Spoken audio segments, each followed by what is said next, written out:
एक पत्नी थी, उसका पति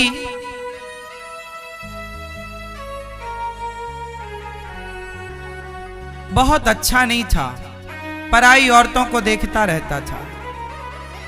और ये बात उसकी पत्नी ने भली भांति समझ लिया। भाई आंखों की भाषा भी तो समझ में आती है। जब आप किसी को देखते हैं ना, तो आप समझदार होगा तो देखने से ही पता लगा लेगा कि आप किस नियत के व्यक्ति हैं। केवल आपकी वाणी ही नहीं बोलती, आपका मुंह ही नहीं बोलता, आपके देखने का तरीका भी बोलता है। आपका दृष्टिकोण, आपकी आंखें भी बोलती हैं, पता है ना आपको। बस ये तो समझदार लोग चाहिए समझने के लिए। तो उसकी पत्नी समझ गई कि मेरा पति चरित्रहीन है, परंतु कोई बात नहीं, वो अपने पति की सेवा करती। बड़ी अच्छी नारी थी। पत्नी पति को भोजन कराए, पति की सेवा करे, पति के लिए पूरा ख्याल, सब कुछ। कुछ दिन बाद उसके पति को कोढ़ का रोग हो गया। उसका पाप बहुत था पति का, तो पति को कोढ़ का रोग हो गया। और कोढ़ ऐसा हुआ कि चमड़ी ना गल गल करके गिरने लगी, मावाद पूरे शरीर में बनती, दुर्गंध आती उसके शरीर से। लेकिन पत्नी जरा भी कोई गलत विचार ना लाकर वो पति को रोज नहलाती। अब उसका पति असमर्थ हो गया चलने फिरने में भी, परंतु वो रोज अपने पति को नहलाए, उसको सुंदर कपड़े पहनाए, मावाद को साफ करे। कोई नहीं आता था उसके पास, पूरा गांव मोहल्ला उस गली से नहीं गुजरता था जहां उसका घर था, इतना दुर्गंध था उसके शरीर में। लेकिन वो पत्नी बड़ी पतिव्रता नारी थी, अपने पति की सेवा करती और पति को भोजन करा के भोजन करती। पति के सिवा सपने में भी पराये मर्द का वो कभी चिंतन नहीं करती। श्रेष्ठ पतिव्रता नारी। एक दिन सर्दियों का मौसम था, उसका पति आंगन में बैठा था, सामने से सड़क थी। अब उसका पति बाहर बैठा था, पत्नी अंदर काम कर रही थी कि तभी उस गांव की एक सुंदर वेश्या जो राजा के यहां नाचने जाया करती थी, तो वो सुंदर सी वेश्या श्रृंगार करके उसी रास्ते से गुजरी। तो ये जो कोढ़ी आदमी था, इसने उस वेश्या को देखा, वाह कितनी सुंदर है, कितने सुंदर इसके बाल हैं, कितने सुंदर इसके गाल हैं, कितना सुंदर इसका शरीर है। उसने देखा, और जब देखा तो ये उस वेश्या पर लट्टू हो गया। मन मन में कामना कर बैठा कि क्या ये स्त्री मुझे मिलेगी। अब वो सोच ही रहा था कि वेश्या तो चली गई रास्ते से, इसकी पत्नी आई।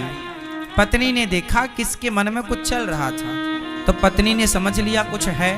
पूछा, स्वामी जी क्या हुआ, आज आप उदास हैं। उस कोढ़ी ने अपनी पत्नी से कह दिया कि सुनो, तुमने आज तक मेरी बात टाली नहीं। अब देखो, वो आदमी अपनी पत्नी के सरलता का अब वो दुरुपयोग करने लग गया। उसने कहा कि तुमने आज तक मेरी बात नहीं टाली। अच्छा, वो पतिव्रता नारी थी, वो काहे को टालेगी, जो कहता वो ये पत्नी करती। पति बोला कि सुनो, पति बहुत दुष्ट क्वालिटी का था और ये बहुत सज्जन थी, बहुत सीधी थी, पतिव्रता ही थी। अब वो बड़ा दुष्ट। उसने कहा कि सुनो, वो जो वेश्या है ना, एक काम करो कि तुम मुझे एक रात के लिए उस वेश्या से मिला दो। कुछ पैसा लेगी तो तुम अपना कुछ जेवर एवर बेच के उसको दे दो, और उसको पैसा ही तो चाहिए, एक बार मेरे पास ले आओ। अब ये बात एक पति अपनी पत्नी से कह रहा है कि मेरा दिल एक वेश्या में आया है। सोचो कि आज का पति बोला होता अपनी पत्नी से, तो वहीं 2-4 जमा देती। ले, एक तो कोढ़ी है बीमार और दिल और कहीं आ रहा है इसका, दो जमाती मुंह में, और ये इस लायक था भी। लेकिन वो नारी बड़ी पतिव्रता। अब इसने कहा ठीक है मैं उससे बात करूंगी। अब वो शाम को जब मुजरा करके राजा के यहां से घर आई तो ये जाकर उस वैश्या से मिली, और उस वैश्या से इसने अपने पति की बात कही कि हमारे पति का दिल तुम में आया है, तुम जितना पैसा चाहो ले लो, पर एक बार मेरे पति से चलकर मिल लो, वो आपसे प्रभावित हैं, मिलना चाहते हैं। अब वैश्या को आश्चर्य हुआ, हे भगवान ये किस तरह की पत्नी है, अपने पति के लिए मेरे से बात करने आई है।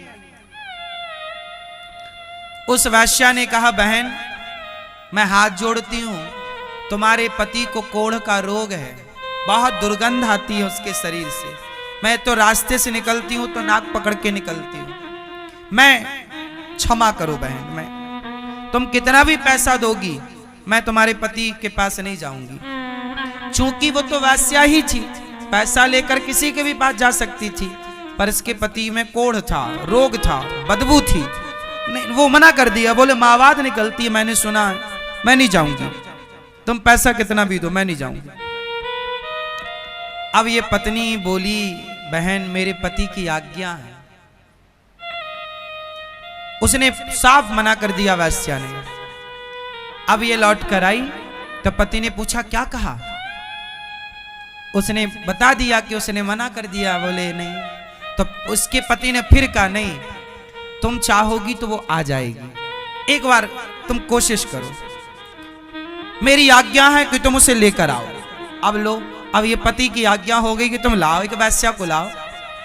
अब उसने क्या किया होगा, तो उसने एक युक्ति निकाली।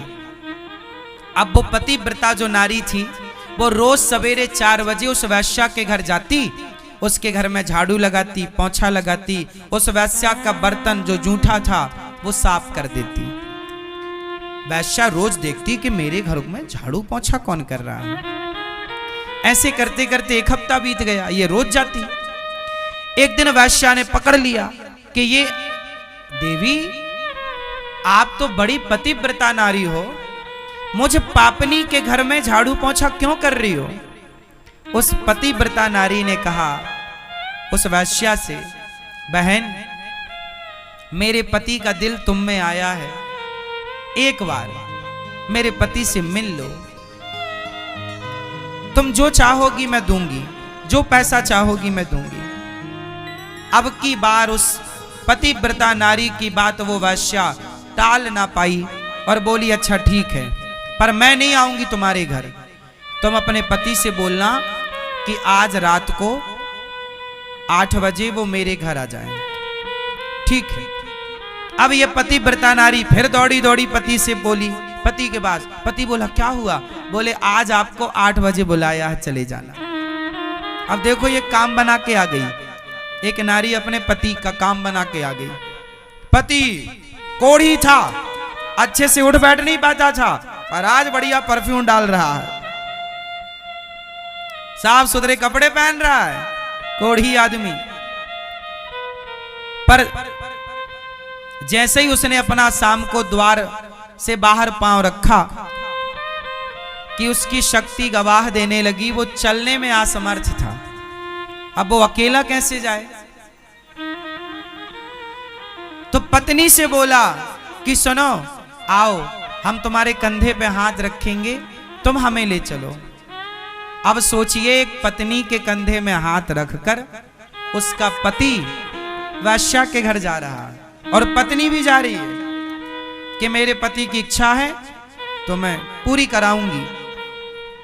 परंतु वो कंधे में हाथ रख के भी ना चल पाया, इतना दुर्बल था, मतलब इतना शरीर कमजोर था उसका। देखो शरीर कमजोर है, चला नहीं जा रहा है, पर देखो जरा मन कितना चंगा है।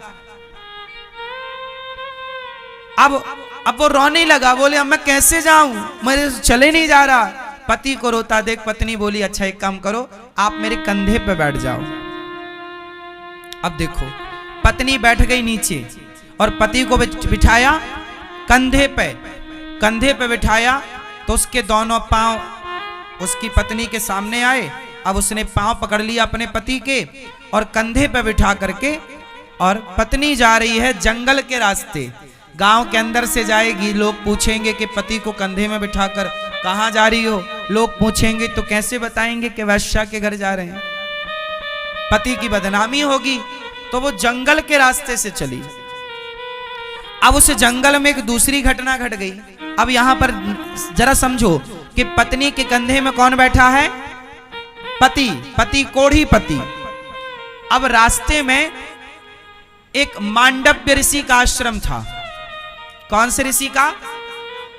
मांडव्य ऋषि। उसी रात उसी क्षण एक दूसरी घटना घटती है। जो वहां का राजा था, जिस राजा के द्वार पर वो वैश्या नाचने जाती थी, उस राजा के घर चोरों ने चोरी करी और चोरी करके भागे। तो सिपाही चोरों का पीछा करते करते जंगल में एक बाबा जी का आश्रम था, नाम था मांडव्य ऋषि।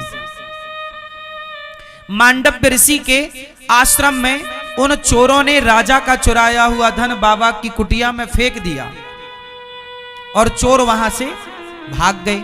क्योंकि राजा के सिपाही लगे थे, चोरों को लगा पकड़े जाएंगे तो मृत्युदंड होगा, तो बाबा की कुटिया में उन्होंने अपना धन छिपा दिया कि हम बच गए तो बाद में ले जाएंगे। अच्छा, राजा के सिपाही आए और बाबा की कुटिया की तलाशी ली, तो बाबा जी ध्यान लगाए बैठे थे। बाबा जी को कोई पता नहीं कि कौन चोर आया, कौन धन रख के चला गया। बाबा तो ध्यान में थे, पर सिपाहियों ने देखा कि बाबा की कुटिया में धन पाया गया। तो सिपाहियों को लगा ये बाबा ढोंग कर रहा है, ये चोर यही है। राजा के सिपाहियों ने बाबा जी को चोर मान लिया और जो सेनापति था उसने कहा इस बाबा को सूल पर लटकाओ। सूल एक पैना सा लोहे का सूल जमीन में गाड़ा गया और उस सूल पर बाबा जी को बिठाया गया। तो जब बिठाया गया तो वो बड़ा पैना था, नुकीला, वो बाबा जी के नीचे से चुभता हुआ सिर से निकल गया। ये दंड दिया, लेकिन बाबा की समाधि इतनी पक्की थी कि बाबा ऐसे ध्यान में डूबे कि कब उन्हें सूल पर लटकाया गया, कब उन पर चोरी का आरोप लगा, उन्हें पता ही ना चला।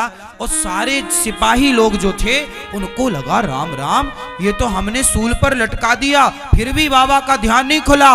वो समझ गए कि बाबा असली है, भाग गए, कहीं बाबा जी श्राप ना दे दे। सिपाही भाग गए और बाबा का पूरा शरीर सूल पर लटका, खून से लथपथ वो जगह। अब सूल नीचे से घुसा हो, सिर से निकला हो, तो वो तो तप के बल पर जिंदा थे। ध्यान ऐसा लगा कि पता ना लगा। अब बाबा जी लटके हैं सूल पर, इस तरफ पांव लटक रहे हैं, हाथ लटक रहे हैं।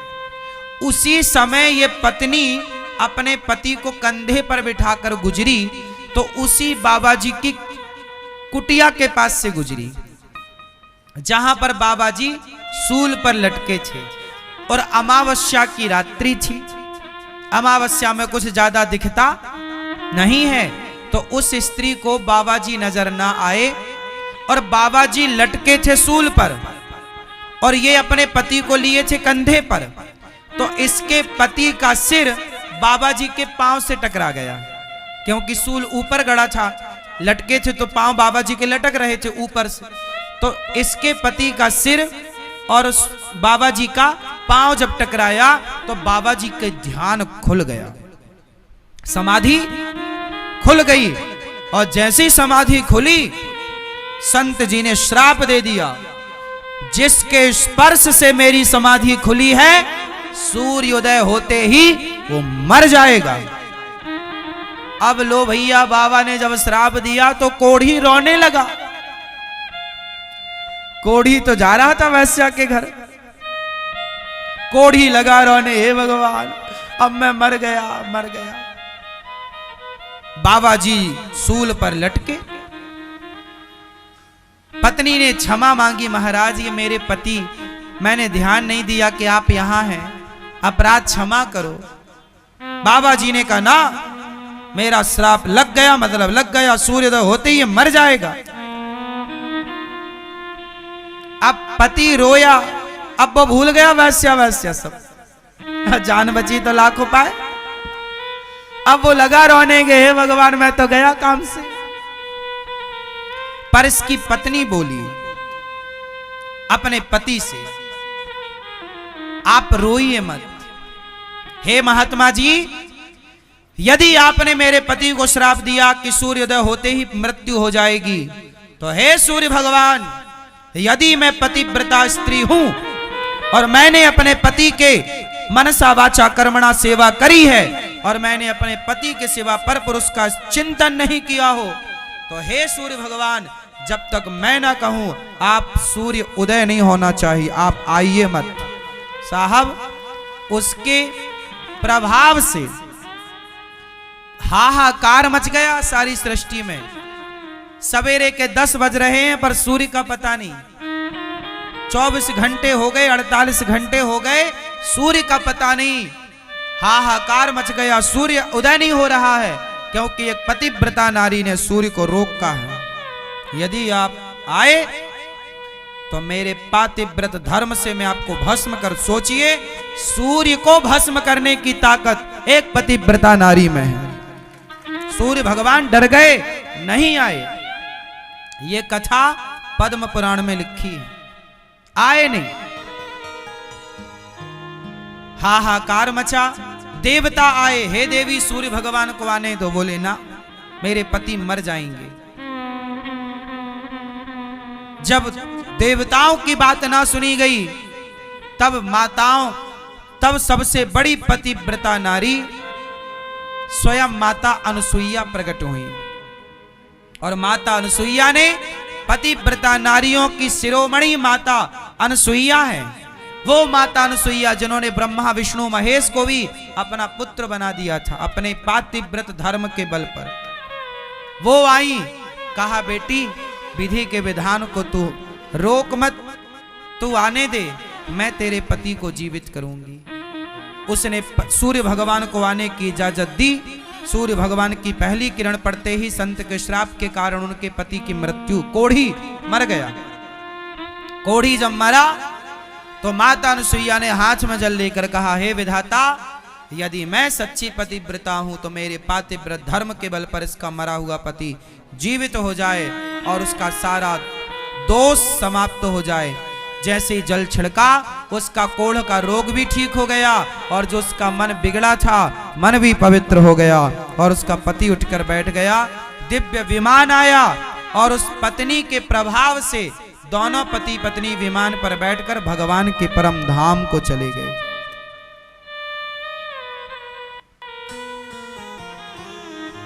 तो एक नारी, आपका पति कैसा भी हो, आपका पति समझाओ उसे, माने तो ठीक, नहीं तो जैसा है। अब ये आपके प्रारब्ध में था, अब आप अपना कर्तव्य पूरा करते रहो, आप अपना धर्म पूरा करते रहो, क्योंकि उसको उसके कर्मों का दंड मिलेगा और आपको आपके कर्मों का दंड मिलेगा। इसलिए आप अपना पातिव्रत धर्म का पालन करते हुए आप उसकी तरह मत बनो। आप अपना ये समझो कि ये किसी जन्म का मेरा पाप है, निकल रहा है, निकलने दो। आप अपना धर्म ना बिगाड़ो कि पति बुरा है तो मैं भी बुरे रास्ते पर चली जाऊं ना, या पत्नी बुरी है तो मैं भी बुरे रास्ते पर चला जाऊं ना।